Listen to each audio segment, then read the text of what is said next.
Hi guys, this is Maurya. I will explain you whole editorial in Hindi. और ये जो editorial है उसका टाइटल है बाउंसी चेक। ठीक है, क्या मीनिंग क्या है इसका? एक्चुअली मैं आपको बता दूं, बाउंसी का मतलब होता है उछाल। क्या होता है? उछाल। चेक का मतलब चेक करना ही है। ठीक है, तो हमें अभी देखने को मिला है कि जो हमारे डिमांड है, ठीक है, इंडिया के अंदर स्पेशली सर्विस सेक्टर की, उसमें काफ़ी तेज़ी से उछाल आया है, बढ़ोतरी हुई है या इजाफा हुआ है। ठीक है, आगे इसका सबटाइटल कहता है service sectors resilience. Service sector जो है उसकी जो लचीलापन है मे बी टेस्ट किया जा सकता है एज ग्लोबल डिमांड कूल्स। क्यों? जैसा कि ग्लोबल यानी दुनिया की जो डिमांड है वो सर्विस सेक्टर की अभी कैसी चल रही है? हल्की चल रही है, डिमांड कम है, फिर भी यहाँ पे उछाल आ रहा है, तो बेटर है ना। तो हमारे जीडीपी में कितना फ़ायदा हो सकता है, ये सारी चीज़ें आप इस एडिटोरियल में पढ़ेंगे। क्लियर है? और इससे पहले मैं आपको बता दूं कि अगर आपको इसकी पीडीएफ चाहिए, ठीक है, तो कहाँ जाना पड़ेगा पीडीएफ के लिए? टेलीग्राम चैनल पे जाना पड़ेगा, जिसका लिंक मैंने नीचे प्रोवाइड करा दिया है। ओके, तो सबसे पहले देख लेते हैं भाई वोकैब। आज है 5 मई, ठीक है, और हम इसकी वोकैब पूरा पढ़ेंगे। वोकैब के बाद पढ़ेंगे क्वेश्चंस ऑफ द डे, जो कि आपके एग्जाम के पॉइंट ऑफ व्यू से काफ़ी इम्पोर्टेंट भी है। क्लियर है? पीडीएफ कहाँ मिलेगी? टेलीग्राम चैनल की। टेलीग्राम चैनल का लिंक मैंने नीचे दे रखा है, वहाँ जाइए, वहाँ से पीडीएफ ले सकते हो आप। ओके, तो देखते हैं भाई क्या है आज एडिटोरियल में, एडिटोरियल की वोकैब में, पीडीएफ में।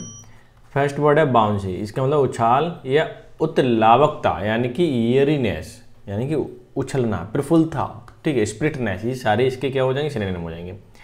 रिजिलेंस का मतलब लचीलापन या स्प्रिंग बैक, ठीक है, लचीलापन या स्प्रिंग बैक, पुनः पुरानी स्थिति पर लौट आना। रीट्रेट का मतलब होता है दोहराना, रिपीट, रिटेल। ओके, नेक्स्ट है ट्रिप, मतलब लड़खड़ाना, टम्बल या ट्रिगर भी बोल सकते हो आप। अपटिक का मतलब इजाफा, इंक्रीज, राइज, अपवर्ड, ये तीनों के तीनों क्या है? सिनोनिम है। इंटेंजिबल, जो स्पर्श से जान ना पड़े, यानी कि स्पर्श से महसूस ना हो, यानी नॉन फिजिकल हो, इनपल्पेबल हो, इसे हम क्या कहते हैं? इंटेंजिबल बोलेंगे। अब नेक्स्ट वर्ड है रैकन। रैकन का मतलब समझना, आशा करना, एक्सपेक्ट, बिलीव, सपोज, ठीक है, ये क्या है आपके सिनोनिम में। ठीक है, रैकन का मतलब समझना या उम्मीद करना। आउटबाउंड का मतलब जाता हुआ, बाहर की ओर, आउटवर्ड बोल सकते हो आप। ठीक है, स्लो डाउन का मतलब मंदी, सुस्त होना, लैग, रिटार्डेशन। ओके, बहुत इंपॉर्टेंट वर्ड है, और इस तरह के वर्ड आपको मिलते हैं, पेपर में भी मिलते हैं, और कहाँ मिलते हैं? एडिटोरियल में तो मिलते ही मिलते हैं। दूसरा है फ्लरी। फ्लरी का मतलब हलचल, घबराहट, कंफ्यूज, बचल, स्थिर। ठीक है, ये सब क्या हो जाएंगे? इसके सिनोनिम हो जाएंगे। क्लियर? अब नेक्स्ट वर्ड देखते हैं। क्लाइंटेल का मतलब होता है ग्राहक गण, यानी कि कस्टमर कलेक्टिवली, यानी ग्रुप ऑफ कस्टमर्स बोल सकते हो आप। बिजनेस बोल सकते हो, पैटर्नोइज भी बोल सकते हो। डिट्रीथिंग बहुत अच्छा वर्ड है। दुविधा यानी फ्लैप फर्स, या फिर पोथर भी बोल सकते हो आप। ऑन बोर्ड का मतलब पर या सवार होना, ऐसा भी बोल सकते हो। एक एक्सप्लेनेशन और होती है जो ज़्यादातर इसमें यूज हुई है इस एडिटोरियल में, वो मैं बता रहा हूँ।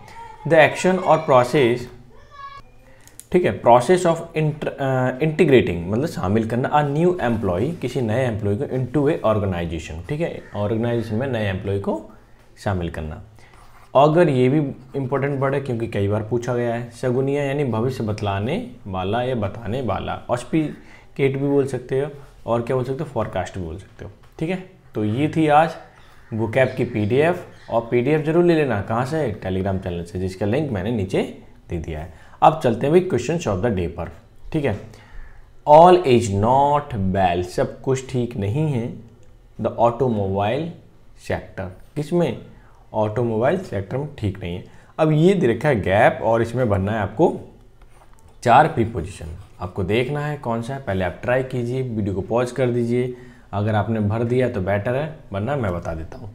ठीक है, पहली चीज़ तो देखिए, जब भी किसी के बारे में कोई चीज़ बताई जाती है तो वहाँ पे हम कौन सी प्रीपोजिशन का यूज करते हैं? ऑफ का। देखिए ऑल इज नॉट वेल, सब कुछ ठीक नहीं है ऑफ द ऑटोमोबाइल सेक्टर, यानी ऑटोमोबाइल सेक्टर का सब कुछ अभी ठीक नहीं है, ठीक है ऐसा। लेकिन तुम्हारे दिमाग में ये भी आ सकता है इन ऑटोमोबाइल सेक्टर, तो इन नहीं आएगा, ध्यान रखना। डाउन का तो अब भी बता दोगे नहीं आएगा, टू का भी नहीं आएगा। अब कन्फ्यूज क्या होगे इन में जा करके, ठीक है। इन नहीं, जब भी हम किसी के रिलेशन की बात करते हैं या किसी के बारे में बात करते हैं, वहाँ पे हम किसका यूज करते हैं, ऑफ का, ठीक है। तो यहाँ पे क्या लगाना है, ऑफ। क्लियर है, समझ में आ गया। नेक्स्ट वर्ड देखते हैं। मैनी प्रीमियर एजुकेशनल इंस्टीट्यूशन, जितने भी प्रीमियर एजुकेशनल इंस्टीट्यूशन हैं, कम फॉरवर्ड टू, ठीक है, कम फॉरवर्ड टू। क्लियर है, सामने आए, ये आते हैं to have a big flourishing industry, ठीक है। अब हमारे पास 4 ऑप्शन दे रखे हैं, tie up, tie in, tie on, tie down, ठीक है। अब मैं करना क्या है, वीडियो थोड़ा पॉज करना है, खुद से पहले ट्राई करना, फिर उसके बाद आपको ट्राई करना है। मैं आपको बता दूं कि एक वर्ड होता है टाई अप। टाई अप का मतलब होता है एग्रीमेंट। क्या होता है, एग्रीमेंट होना किसी के साथ। क्लियर है, ठीक है। तो देखिए, many premier educational institution come forward to have a tie up. Tie up मतलब संबंध होना, एग्रीमेंट विद फ्लोरिशिंग, जो फल फूल रहे हैं अच्छे से, इंडस्ट्री, ऐसी इंडस्ट्री जो अच्छे से ग्रोथ कर रही है, उनके साथ क्या है, एजुकेशनल इंस्टीट्यूशन के टाई अप है या एग्रीमेंट है, जिससे कि वो अच्छे से वर्क कर सकें, ठीक है। तो समझ में आ गया हमें यहाँ पे कौन सा वर्ड का चुनाव करना है या कौन सा, ठीक है। तो वो कौन सा, टाई अप। क्लियर हो गया। टाई अप तो सुना ही होगा ना, जनरली आप सुनते रहते हो, इस कंपनी का इस कंपनी के साथ क्या है, टाई अप है, तो वही वाला टाई अप, ठीक। कन्फ्यूज नहीं है, बहुत प्यार से, बहुत लिटरली आप देखना है तो आप आसानी से समझ सकते हो और इजीली कर सकते हो, ठीक है। कोई इसमें बड़ी बात नहीं है। दूसरी बात, अगर आपको वीडियो अच्छी लग रही है, ठीक है, तो एक लाइक तो बनता है, लाइक कर दिया करो। अगर अच्छी नहीं लग रही है तो डिसलाइक भी कर सकते हो, कोई इशू नहीं है, ठीक है। लेकिन कुछ ना कुछ तो करो, आपके लिए जरा सी भी हेल्पफुल है, आपको लगता है कि हाँ PDF भी है, नॉलेज भी मिल रही है, तो लाइक तो बनता ही है ना, इतना तो मैं डिजर्व करता हूँ, तो ओके। अब चलते हैं हम सीधा सीधा एडिटोरियल पे। बाउंसी चेक, हम देखते हैं कि उछाल को चेक करते हैं कि उछाल एक्चुअली में कितना आ रहा है और कैसे क्या है, ठीक है। सर्विस सेक्टर्स एपिस्ट्रोफी कॉमा लगा हुआ है, ठीक है, यानी सर्विसेज सेक्टर रिजिलियंस, उसकी जो फ्लेक्सिबिलिटी है, रिजिलियंस बोले तो फ्लेक्सिबिलिटी में भी टेस्ट की जा सकती है as the global demand cool, जैसा कि ग्लोबल की यानी दुनिया भर की जो डिमांड है वो कैसी है, अभी सुस्त है, ठीक है, स्लो डाउन है, ऐसा भी बोल सकते हो आप।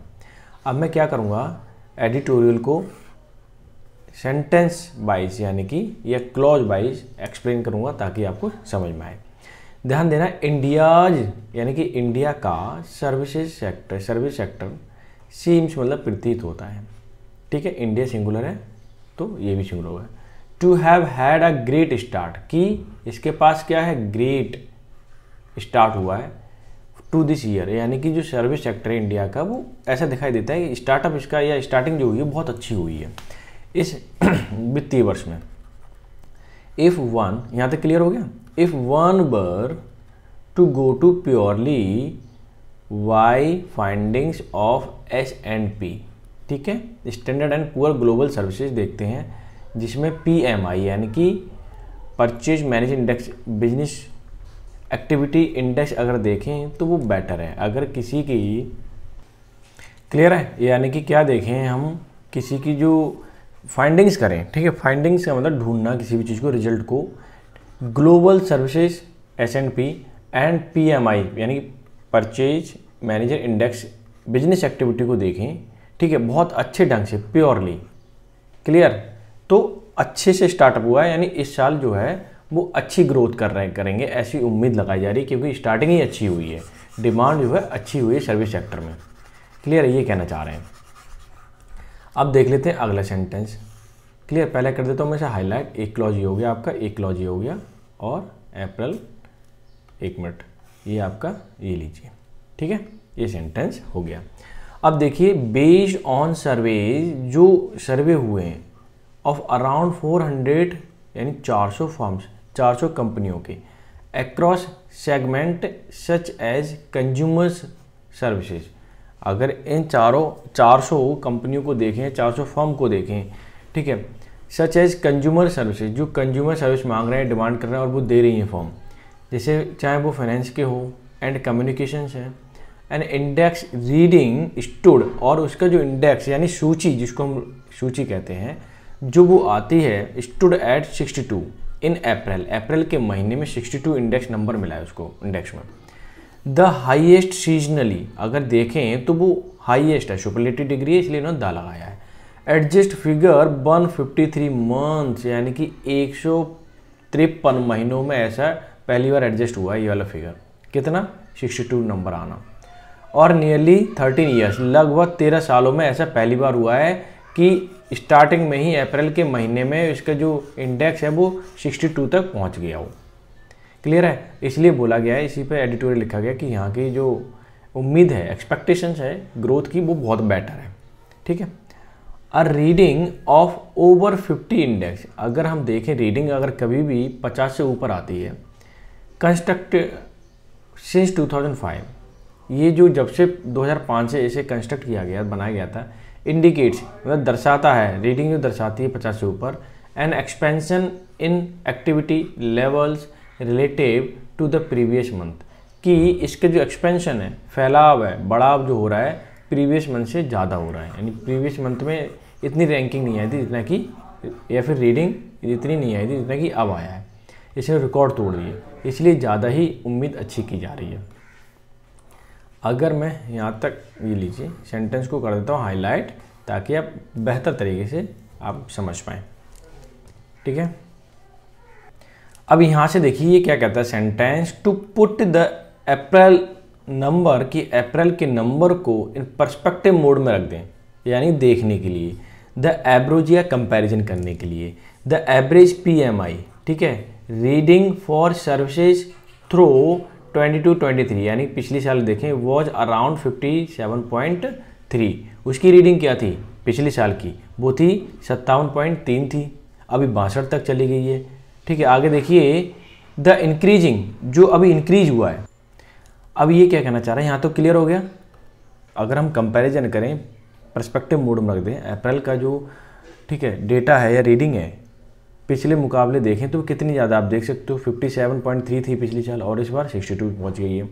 अब यहाँ से देखिए द इंक्रीजिंग इम्पोर्टेंस, जो इसका इंपॉर्टेंस है बढ़ता जा रहा है, ऑफ द सर्विसेज, ठीक है, सर्विसेज का इकोनॉमी के लिए, to India's total output and job creation में, does not need to be retreat much, इसे दोबारा दोहराने की जरूरत नहीं है। हालांकि ये इसका इंपॉर्टेंस बढ़ता जा रहा है, क्योंकि सर्विस सेक्टर कहीं ना कहीं अच्छे से फ्लोरिशिंग हो रहा है। ठीक है ना, क्योंकि इसकी डिमांड बढ़ रही है, तो जाहिर सी बात है डिमांड बढ़ेगी तो फ्लोरिश भी करेगा, यानी कि इंक्रीज होगा और आउटपुट भी उसका अच्छा मिलेगा, तो जाहिर सी बात है कि हमारी इकोनॉमी है बूस्ट होगी इससे। क्लियर है? अब मैं सेंटेंस को कर देता हूँ हाईलाइट, ताकि फिर आपको ईजिली से विजिबल होगा और दिखाई भी देगा, समझ में भी आएगा। ठीक है। सेंटेंस यहाँ तक है। अब ये देखिए इसमें हालांकि 2 सेंटेंस आ गए हैं, कोई बात नहीं, यहाँ तक है, और दूसरा यहाँ सर्विस से स्टार्ट हुआ है, यहाँ तक है। ठीक है। मैं एक्सप्लेन कर देता हूँ दोनों को ही। As per the second advance national, यानी कि राष्ट्रीय इनकम एस्टिमेट, जो अनुमान था उसका, ठीक है, फॉर 22-23 के लिए, ग्रॉस वैल्यू एडेड ग्रोथ, ठीक है, ग्रॉस मतलब कुल सकल आय, ठीक है, फ्रॉम द इंडस्ट्री, मतलब सर्विस इंडस्ट्री की बात हो रही है, एज अ होल स्लिप्ड, जो कि नीचे आ गया था 4.1%। अगर टोटल ग्रॉस वैल्यू एडेड देखूं वो नीचे आ गया था। विद मैन्युफैक्चरिंग ट्रिपिंग मतलब लड़खड़ा रहा था, लगभग कभी 1.6% ग्रोथ होती, कभी नीचे चला जाता था। बोथ ऑफ देम, चाहे आपका मैन्युफैक्चरिंग हो या सर्विस सेक्टर हो, हैड ग्रोन मतलब इन्होंने वृद्धि की थी एट अराउंड लगभग 10% की, इन 21-22 की बात करें तब, लेकिन 22-23 में करें तो वो नीचे ही चला गया था। सर्विसेज GVA यानी gross value added on other hand, दूसरा पहलू देखें, इज एक्सपेक्टेड, उम्मीद की जाती है, to have grown 9.1% during the year, कि उम्मीद ऐसी की जाती है कि अब ये ग्रो करेगा 9.1% समथिंग। एक्सेलरेटिंग मतलब बढ़ोतरी होना, from 8.4% in the previous year, यानी कि पिछले साल के मुकाबले इसमें, ठीक है, एक्सेलरेशन मिलेगा, यानी कि बढ़ोतरी मिलेगी 8.4% के समथिंग, ठीक है। अब डाउन नहीं, ऊपर जाएगा क्योंकि ऐसी उम्मीद की जा रही है। क्लियर है, यानी कि अच्छी उम्मीद की जा रही है। आगे देखें दूसरा सेंटेंस क्या कहता है, along with a pick up from the farm sector. अगर फार्म सेक्टर से देखें, वहाँ का डेटा उठाएं, services is expected to lift GAB growth in 22-23 to 6.7% with GDP rising 7%। ये कहना चाह रहा है कि जो सर्विस सेक्टर है, उम्मीद की जाती है ग्रॉस वैल्यू एडेड ग्रोथ होगी 22-23 में, यानी 22-23 में लगभग 6.7% की ग्रोथ होगी, और टोटल जीडीपी देखें उसमें 7% की ग्रोथ उम्मीद है ग्रोथ होने की, यानी कि बढ़ोतरी होने की। क्लियर है। अच्छा, आगे देख लेते हैं भाई अगला सेंटेंस, ठीक है। अगर आप इजी तरीके से देखें ना, बहुत आसानी से समझ सकते हो, कोई दिक्कत नहीं आएगी। ये देखिए, ऑन द ट्रेड फ्रंट, अगर ट्रेड देखें, जो व्यापार आयात निर्यात होता है, इंडिया सर्विसेज एक्सपोर्ट यानी कि निर्यात करना, आर एस्टिमेट जो उम्मीद है, ठीक है, to have hit record $325 billion 22-23, यानी 22-23 में लगभग $325 बिलियन का क्या होगा, एक्सपोर्ट होने का अनुमान है, ठीक है, एक्सपोर्ट होने का अनुमान है। रिफ्लेक्टिंग दर्शाता है the growth of almost 28% over the previous year, ये लगभग 28% की ग्रोथ दर्शाता है एक्सपोर्ट में पिछले साल की तुलना में। क्लियर है। आगे देखिए, अब मैं कर देता हूँ इसे हाईलाइट, ठीक है। ये क्लॉज ये एंड सेंटेंस ओवर यहाँ पर हो रहा है। क्लियर। देखिए अब यहाँ से देखिए सेंटेंस क्या कहता है, द स्ट्रॉन्ग अपटिक, यानी कि जो इजाफा हुआ है, अपटिक मतलब इजाफा, इन सच इंटेंजिबल, जो कि इंटेंजिबल है, यानी कि जो समझ में नहीं आए, जिसको हम समझ नहीं सकें, ठीक है, जल्दी से, यानी इंटेंजिबल ट्रेड। ट्रेड क्या होता है, यानी कि आयात निर्यात, उसमें कभी भी क्या होता है, घाटा हो जाता है या फिर कम ट्रेड हो पाता है, बाहर कुछ चीज़ें हम कम भेज पाते हैं, ठीक है, उस चीज़ की बात हो रही है। क्यों, डिमांड कम हो जाती है, तो ये हमारे हाथों में थोड़ी है। तो वही चीज़ कहना चाह रहा है, in such intangible trade and the resultant surplus, resultant यानी उसका रिजल्ट होता है बीजा बीज इम्पोर्ट्स, यानी कि आयात करना, ऑफ सर्विसेज हैव सिग्निफिकेंटली, जो हम आयात करते हैं, बाहर से सर्विस लेते हैं, महत्वपूर्ण रूप से प्लग द होल, यानी कि उसे बंद कर दे देना। प्लग द होल का मतलब बंद कर देना, किन चीज़ों में, इंडियाज़ करंट अकाउंट डिफिसिट, कि उससे क्या होता है, जैसे कि मान लीजिए हम आयात ज़्यादा कर रहे हैं, हमारा पैसा ज़्यादा जा रहा है बाहर, हम निर्यात कर नहीं पा रहे हैं, उससे क्या हुआ, हमारा करंट अकाउंट डिफिसिट होता है, राजकोषीय घाटा होता है। कॉज्ड बाई, ऐसा होता है क्यों, कॉज्ड बाई मच शार्पेन, यानी 40% बाइडेन, यानी कि हम आयात ज़्यादा कर रहे हैं, ऑफ गुड्स ट्रेड डिफिसिट, इससे क्या हो रहा है, हमारा क्या करंट अकाउंट डिफिसिट होता है।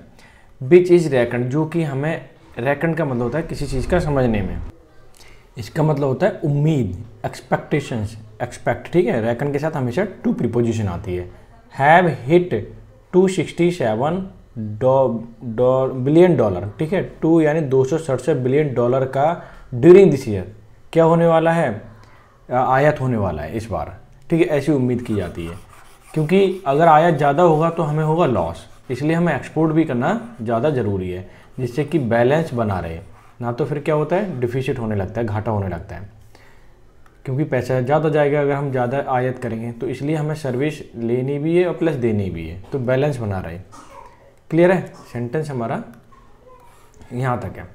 आगे ये क्या कहता है, ग्रोथ इन सर्विसेज, की जो सर्विस एक्सपोर्ट्स है ड्यूरिंग द मार्च में हैड स्लिप्ड, थोड़ी सी नीचे आई, अराउंड 3%, मार्च में थोड़ी सी नीचे आ गई थी, फ्रॉम 29% इन फरवरी में 29% थी, उसमें से 3% कमी हो गई, यानी कि 26% लगभग मार्च में सर्विस सेक्टर की क्या रही थी, एक्सपोर्ट रहा था वो उसका, ठीक है, यानी ग्रोथ हल्की सी कम हुई, फिर भी क्या है, अच्छा चला प्रोसेस, अच्छा परफॉर्म किया है सर्विस सेक्टर ने। आगे देखिए, हालांकि however as per the April PMI print, जो PMI, ठीक है, अप्रैल का है, अलॉन्ग विद सर्ज, जिसमें वृद्धि हुई है, सर्ज का मतलब वृद्धि, अलॉन्ग विद का मतलब साथ, अ फ्रेश डिमांड, एक नई demand, and output for domestic service, ठीक है, डोमेस्टिक सर्विस मतलब देश के अंदर, आउटबाउंड जो बाहर जाती है, डील आल्सो इंक्रीज, उसमें भी जो बाहर जा रही है उसमें भी इंक्रीजमेंट आया है, at the highest pace in the 3 month. अगर 3 महीने के दौरान देखें तो अप्रैल के महीने में जो आउटपुट है सर्विस सेक्टर का वो बहुत तेज़ी से बढ़ा है, उसका डेटा रैंक जो आई है बहुत तेज़ी से आई है। क्लियर है? आगे देखें सेंटेंस को, छोटा सा सेंटेंस है, ये क्या कहता है, debt offer some comfort amid a strengthening global slowdown. ये हमें थोड़ा सा आराम देता है, अमिड मतलब दौरान या बीच में, स्ट्रेंथनिंग मतलब मजबूत होते हुए ग्लोबल स्लोडाउन, कि दुनिया में डिमांड क्या है, कम है एंड स्लो डाउन है, सुस्ती आई हुई है, मंदी आई हुई है। तो वहाँ पे अगर सर्विस सेक्टर बढ़ रहा है तो जाहिर सी बात है स्ट्रेंथन हो रही है, यानी मजबूती आ रही है, तो हमें फ़ायदा ही है। इन मेजर मार्केट, बड़े बड़े मार्केट फॉर आईटी डोमिनेटेड, जो आईटी से डोमिनेटेड है, सर्विस एक्सपोर्ट, ठीक है, सर्विस एक्सपोर्ट देखें तो अच्छी डिमांड हो रही है वहाँ पे, विदेशों में भी, ठीक है, ग्रोथ क्या है, बढ़ रही है। तो इंडिया की जो रीडिंग है, इसलिए अब यहाँ से देखें नेक्स्ट सेंटेंस क्या कहता है, येट का मतलब अभी तक, ठीक है। द फ्लरी मतलब घबराहट है, एक तरीके की चिंता है, ऑफ क्राइसिस, जो क्राइसिस चल रहा है इन यू, ठीक है, किसमें, यूएस की बात चल रही है, ठीक है, crisis US and Europe financial institution, यानी कि चाहे यूएस यानी अमेरिका हो या यूरोप का कोई भी कंट्री हो, ठीक है, उसमें जितने भी इंस्टीट्यूशन है उसमें कहीं ना कहीं अभी उसमें स्लो डाउन चल रहा है। आ की क्लाइंटेल, एक की मतलब मुख्य, क्लाइंटेल मतलब group of customers, for India के लिए टेक मेजर, जो काफ़ी टेक्नोलॉजी में काफ़ी मेजर सेक्टर है, यानी बड़ा सेक्टर है, for instance remain a worry, अभी भी उसमें चिंता बनी हुई है। क्यों? क्योंकि वहाँ पे स्लो डाउन ज़्यादा चल रहा है, अमेरिका में भी और यूरोपियन कंट्री जितने भी हैं उसमें भी। इसीलिए हालांकि सर्विस अच्छी खासी देता है उधर भी इंडिया, लेकिन फिर भी क्या चिंता का विषय बना हुआ है, क्योंकि वहाँ पे स्लो डाउन चल रहा है, रिसेशन आया हुआ है एक तरीके से।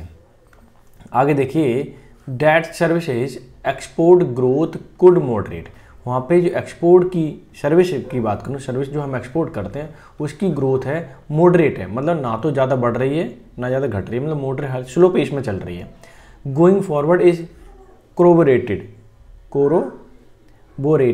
Bye lower earning guidance provided by IT companies as well as, साथ ही साथ their extended dithering over on board young recruits, ठीक है। अभी क्या है कि वहाँ पे ग्रोथ तो स्लो है, मॉडरेट है, अगर हम कोऑपरेट मतलब सहयोग से, बाय लोअरिंग अर्निंग, भले ही हमारी अर्निंग जो है लोअर है, कम है, तो एक कोऑपरेट मतलब सहयोग से, लोअरिंग अर्निंग, भले ही लोअर अर्निंग है, गाइडेंस प्रोवाइड करते हैं बाय द आईटी कंपनी के द्वारा, साथ ही साथ एक्सटेंडेड डिथरिंग, उनकी जो चिंता है, घबराहट है, बढ़ रही है, ओवर ऑन बोर्डिंग मतलब किसी को एम्प्लॉय रखना, यंग रिक्रूट्स, जो यंग नए लोग हैं उनको जॉब पे रखना, हालांकि अर्निंग कम है, तो कहीं ना कहीं अंदर से घबराहट सी है कि बैलेंस कैसे बनेगा, क्योंकि अगर जॉब पे रखेंगे तो जाहिर सी बात है उनके लिए पैसा खर्च होता है, सैलरी देनी पड़ती है, ठीक है, हालांकि वर्क करते हैं, लेकिन स्लो डाउन चल रहा है तो उसमें दिक्कतें आती हैं। अब देखिए, द लेटर मतलब बाद वाला, इज पार्ट एंड अनकम्फर्टेबल, वो कैसा है, अनकम्फर्टेबल है, trend captured with in the PMI reading, कि पीएमआई रीडिंग में नए लोगों को रिक्रूट करना ये कहीं ना कहीं अनकंफर्टेबल है। डेस्पाइट अप्रैल बूम, जबकि अप्रैल में बूम आया, एक तरीके से बढ़ोतरी हुई है बहुत तेज़ी से, ठीक है, भले ही अप्रैल में बूम आया है। Job creation has remained, job creation है जॉब को पैदा करना, रिमेन्ड मतलब रहा है, नेग्लिजिबल मतलब नगण्य, बिल्कुल ना के बराबर, and input cost have research, और जो इनपुट कॉस्ट है वो बढ़ रही है, भले ही बूम आया वो अलग बात है, लेकिन इनपुट कॉस्ट अभी भी बढ़ रही है, इसलिए जॉब भी थोड़ी कम है अभी, यानी जॉब कम क्रिएट हो रही है एक तरीके से। आगे देखें क्या कहना चाहता है, नीदर ऑगर्स मतलब कोई भविष्य में बताना, वेल अच्छा भविष्य बताना, फॉर सस्टेनिंग, ठीक है, फॉर सस्टेनिंग मतलब इसे जो अभी चल रहा है सिस्टम, ठीक है, डोमेस्टिक डिमांड बढ़ती रहे, which has already taken the hit from high inflation, जो कि इसने हाई इन्फ्लेशन बताया है, हाई इन्फ्लेशन को टिक किया है। अगर नीदर ना तो ऑगर्स यानी कि शुभचिंतक जो है अच्छा बताने वाले, सस्टेन डोमेस्टिक डिमांड कि डोमेस्टिक डिमांड अच्छी बनी रहेगी, ऐसा कुछ भी नहीं बता रहे हैं, ठीक है, हालांकि बूम हुआ है वो अलग बात है। Which has already taken hit, जिसने इन्फ्लेशन को हिट कर रखा है पहले ही, यानी कि महंगाई काफ़ी बढ़ी हुई है, तो कहीं ना कहीं ये चिंताएँ बनी हुई हैं। धीरे धीरे हो सकता है सारी चीज़ें मार्केट में बेटर हो जाए, जिससे कि क्या हो, जॉब क्रिएशन हो और हमारे जीडीपी में ग्रोथ हो। आई होप सो आपने एंजॉय किया होगा पूरा का पूरा एडिटोरियल, और वीडियो अच्छी लगी हो तो लाइक ज़रूर कर देना, पीडीएफ ज़रूर ले लेना, ठीक है। और चैनल को नए हो तो लाइक शेयर सब्सक्राइब कर देना। मिलते हैं नेक्स्ट सेशन में, तब तक के लिए bye bye, take care, have a good day.